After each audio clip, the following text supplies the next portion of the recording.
हम आपको एक वीडियो दिखाने जा रहे हैं जिसको देखने के बाद आपको फर्क कर पाना मुश्किल हो जाएगा कि ये बर्फीली वादियां हैं या गंदगी।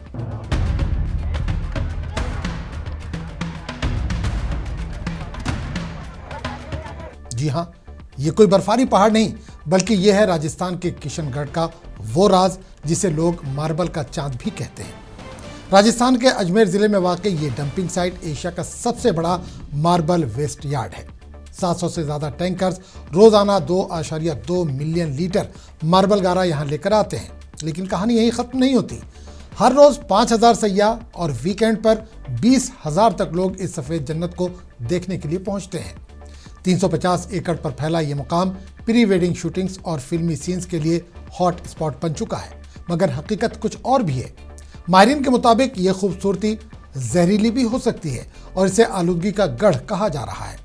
राजस्थान के सेंट्रल यूनिवर्सिटी की तहकीक भी खबरदार करती है कि ये जगह सिर्फ खूबसूरत नहीं, खतरनाक भी हो सकती है। तो क्या आप इस सफेद जन्नत को देखना चाहेंगे या फिर इसके पीछे छुपी हकीकत से दूर रहेंगे? कमेंट करके अपनी राय हमें जरूर बताएं। वीडियो अच्छा लगा हो तो इसे लाइक करें, शेयर करें और चैनल को सब्सक्राइब करना ना भूलें। एनजीटी की टीम आई, यहाँ की पर्यावरण का ऑफिस है, पोल्यूशन डिपार्टमेंट का, उन्होंने भी जांच करवाई। जयपुर से भी पोल्यूशन की टीम आई और उन्होंने अपनी मशीनें लगा के सब जांच कर ली, किसी प्रकार का कोई नहीं। और यहाँ के तीनों अस्पताल के अंदर जो हमारे पास सर्टिफिकेट है कि किसी भी प्रकार का सिलिकोस का कोई पेशेंट नहीं आया। ये अनावश्यक रूप से